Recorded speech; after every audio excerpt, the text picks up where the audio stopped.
Fiancé cheated on me with the friend that introduced us part 1. TLDR, Sam 27M introduces me 27M to Shay 29F. Then Shay cheats on me with Sam 4 years later. Hey there, I am a 27M and was engaged to Shay 29F for a year, dating for 2 years and friends for a year. All in all, she has been in my life for the past 4 years or so. I met her through one of my best friends at the time, Sam 27M, whom I have known since my school days. So, to start this off, how I was introduced to Shay was during our yearly planning for EDC, in which Sam had told me he had one more person he would like to bring so we could make sure we had the right amount of tickets. I immediately thought he had finally found a girl for himself, but he waved me off saying he thought I would really like her, and he thought we would really hit it off with a little wink at the end. So he introduces me to her a few weeks before the trip, and I would say there was an initial attraction, the kind you get where you want to introduce her to your mother, but she was gorgeous, funny, similar interests. However, she didn't seem interested in me that way, or at least that was the vibe I got. Anyway, fast forward a couple months, and me and Shay start hanging out by ourselves, and she even introduces me to her friend circle. After about a year of this, Sam informs me his job promotion he was getting required him to move across the country, and that he was going forward with it. I was sad he was moving, but we would keep in touch and planned on taking trips yearly, like usual. Almost within 24 hours of this news, Shay had pulled me aside and said that she had developed feelings for me over the last year and couldn't handle keeping it in any longer, and that she was just worried that I didn't feel the same way.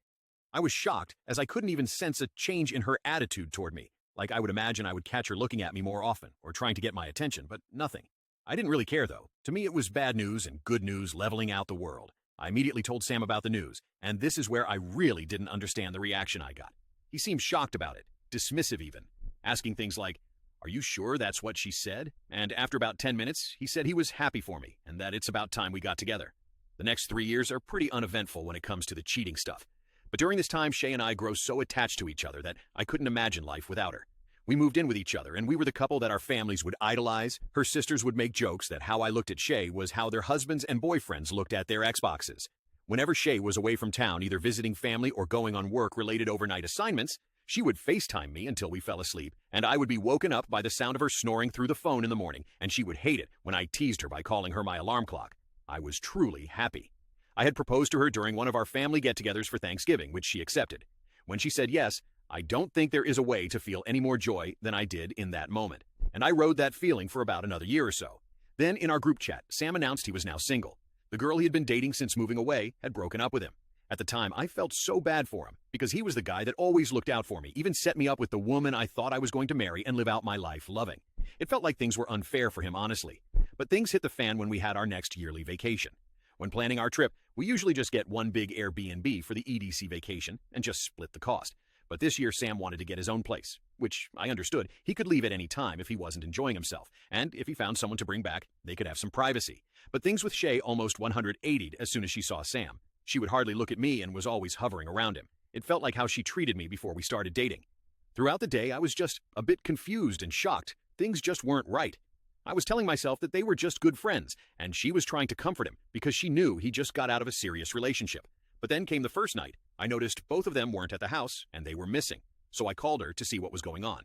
And she sent me to voicemail. And in the 3 years of officially being together, she had never sent me to voicemail. So before I start getting in my own head and panicking, I ask around if anyone knew where Shay went, and if she might not have been able to answer her phone, but neither my friends nor hers knew anything. After about 5 minutes, I got a text from her reading, "Sorry babe, couldn't answer the phone emergency with my mom, had to leave." I wish I had just thought about this situation and not been an idiot, but I instantly went into protect and comfort mode. I said something like, "OMG, I hope it isn't serious, we can leave and fly out ASAP."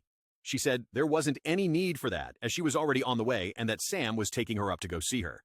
Now, in hindsight, there are so many red flags and obvious lies, but at the time I had the girl I loved that couldn't sleep if I wasn't present in some way, and the guy I had known basically my whole life that introduced me to her tag, teaming me on how everything is fine, and this is normal behavior. After about an hour, the group chat goes off with an alert. I open it up, and there is a picture of them kissing saying, "You were right, old flames don't die." Then the spam comes in the group chat saying, "Delete this," or "Wrong chat," hundreds of times by some of her friends. And everything goes silent in the house, and everyone just starts looking at me. My mind was racing, trying to rationalize what I just saw. I made up the most ridiculous explanations like someone photoshopped it and hacked her account, or that it was some camera filter that just made it look like they were kissing.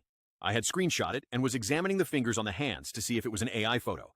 But eventually I had to accept reality about what was going on. It was probably intended for a specific friend that she had been talking about this with, and she accidentally sent it to the group chat. As soon as the photo was deleted by Shay, she called asking if I was okay and if I had seen the picture that got deleted in the group chat. I played dumb and asked, "What picture did you send something to me?" She said she didn't and was just wondering what the picture was before it got removed, and it wasn't a big deal to just forget about it. Shay then informed me she was just checking in but was tired, so she was gonna go, followed by, "I love you." I couldn't bring myself to respond and just ended the call. I wasn't sure what to do, but I knew I needed to leave. So I got up and left with some people giving me a "that's messed up" or a "sorry bro" as I walked out the door. I ended up flying back home as soon as I could. I had to talk myself out of forgiving her so many times. I wasn't sure what I needed to do, but I knew if I met her face to face and gave her a chance to explain, I would have taken her back. So I started doing things to avoid seeing her again.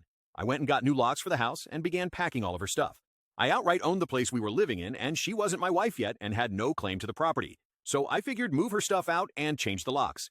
I mailed her belongings to her mom's house and was in the process of texting her that we were done when one of her friends sent me information which shed a bit of light on why things happened. Apparently, Sam and Shay used to have this weird on and off dating that they referred to as a toxic cycle, and they were just happy that she finally found someone that made her happy. I cut ties with both of them. Last message I sent to Shay was letting her know that she no longer lived with me. I was sending her belongings to her mom's house. She could keep the engagement ring, and we were done. I just told her to keep the ring because I didn't want anything to do with it at that point. I didn't want to see it. I didn't want to return it. I didn't want the money from selling it. Everything about that ring was tainted now. She tried calling hundreds of times and sent so many texts, it felt like I could have made a book out of it all. She never got mad at me though, which almost made it worse. She just kept apologizing and saying how dumb she was, and she even blamed her period, saying it was making her emotional and she couldn't think straight. But I just ignored everything. Surprisingly, there was actually radio silence from her end of things for the next couple weeks. Then one day she just shows up knocking on my door. I don't go to the door, I just talk to her through my doorbell and ask her what she wants. She begs for me to let her in and to just talk to her about what happened. I tell her that isn't happening. She breaks down crying, talking about how sorry she is and that Sam wasn't gonna let her stay with him and she had nowhere else to go. She talked about how we could just forget the past couple weeks and enjoy the rest of our lives together, and that it was just a mistake. After hearing this, I couldn't contain myself anymore and really educated her on what she did to me. I told her that I would never be able to trust her or anyone else ever again, because if she could do this to me, then anyone could. I told her that it isn't just the past couple weeks that are tainted, it's everything. All the memories of cute little quirks she had, the way she would scrunch her nose before sneezing. All the little things that I loved about her were now painful memories that would hurt every time I thought about them. That she had hurt me in a way that I didn't.